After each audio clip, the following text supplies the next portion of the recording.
इमली आलू बुखारे का शरबत बनाने की तरकीब। तैयारी का मुकम्मल वक्त 15 मिनट। पकाने का वक्त 20 मिनट। कितने लोगों के लिए है? 4 अफराद। अज्जा: इमली 125 ग्राम, आलू बुखारा 125 ग्राम, खुश्क कास्टर शुगर आधा कप, काला नमक आधा चाय का चम्मच, बर्फ हसब ज़रूरत। तुख्म मलंगा 2 खाने के चम्मच। तैयार करने की तरकीब। तुख्म मलंगा 2 खाने के चम्मच। अगर ज़रूरत हो तो इमली और आलू बुखारा को अलग अलग 1 कप पानी में रात भर के लिए भिगो दें, फिर बीज निकाल कर ब्लेंडर में ब्लेंड कर लें। फिर 2 कप पानी में कास्टर शुगर के साथ इस मिक्सचर को 5 मिनट पक्का कर निकाल लें। ब्लेंडर में बर्फ, मिक्सचर और नमक के डालकर ब्लेंड कर लें। ठंडा करके सर्व करें। तुख्म मलंगा को भिगोकर गार्निश करने के लिए इस्तेमाल किया जा सकता है। हाज़मे को बेहतर बनाता है। इन इमली और आलू बुखारा दोनों ही शरबत के हम अज्जे हैं जो हाज़मा को बेहतर बनाते हैं। इमली के अंदर मौजूद टार्टरिक एसिड पेट के pH लेवल को बैलेंस करता है और हाज़मा को बेहतर करता है।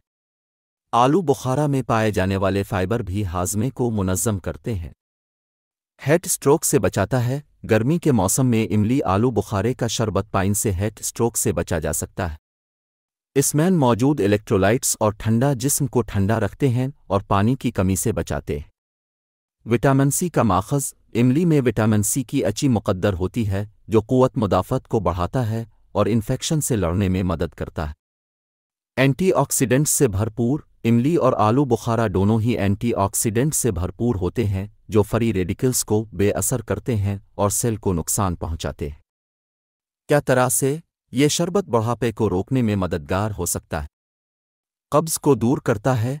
क्या शरबत में मौजूद फाइबर कब्ज़ को दूर करने में मदद करता है और आंतों की बाकायदा हरकत को फ़रोग़ देता है? तवानाई में इजाफ़ा। क्या शरबत में मिजाज कुदरती शुक्र तवानाई को बढ़ाता है और थकावट को काम करता है? ब्लड प्रेशर को कंट्रोल करता है। इमली और आलू बुखारा में पाए जाने वाले पोटाशियम ब्लड प्रेशर को कंट्रोल करने में मदद करते हैं और दिल की सेहत को बेहतर बनाते हैं।